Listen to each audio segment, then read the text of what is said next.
early 2023, US intelligence reported that Beijing had handed over limited quantities of shells and small arms to Moscow. And although China officially denied this information, later pictures of shells from China, which are used by Russian military personnel, appeared on the network. Nevertheless, there are no grounds to talk about significant deliveries of weapons. Instead, China is actively supplying Russia with components that Moscow previously bought from the West. How dangerous is this support?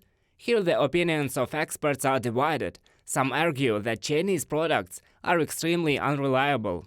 The quality of components supplied from China leaves much to be desired. Unfortunately, they are still no worse than Russian ones, but they are significantly inferior to their Western counterparts. A Russian soldier, on condition of anonymity, said that he and his colleagues are sometimes afraid to touch equipment assembled on the basis of Chinese components. So, Orlan drones began to fail more and more often right during the flight, and the fire control system in tanks began to fail. Yuri Fedorenko, coordinator of the volunteer center of the Kyiv Regional Military Administration, in a column for Obozrevatelь. But some experts point out that drones, the main tool of modern warfare, are mostly produced in China, and they are actively used by both Russian and Ukrainian military. In addition, even low-quality equipment is better than its complete absence. Therefore, it is impossible to underestimate supplies to the Russian Federation from China. The quality of Chinese products is easy to compare. The Chinese simultaneously supply both us and Russia with the same products, the same nomenclature. The only thing that is more expensive for us because we do not have centralized purchases, but purchases of individual manufacturers. But we also forget about such a moment as the sale of Western components by Chinese companies. Here the amount reaches billions.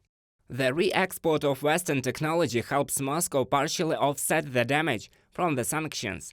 Most often, Russian individuals and legal entities open companies in China that send products to Russia. Since the beginning of the year, according to this scheme, only radio components worth more than $500 million have been supplied to the Federation, according to the Verstka publication. Kyiv's allies are working to close these bypasses, but the measures introduced are not enough yet, experts say.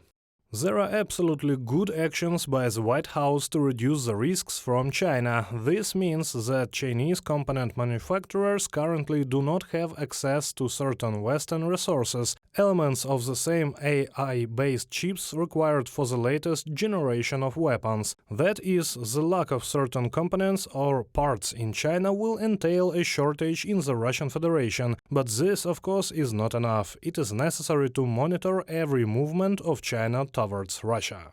In July, the European Union and Japan introduced measures on the export of microchips to a number of countries, including China. This is an important step towards solving the systematic problem of re-exporting high technologies to Russia. Reported by Roman Smoler, Danilo Kobza, UA TV News.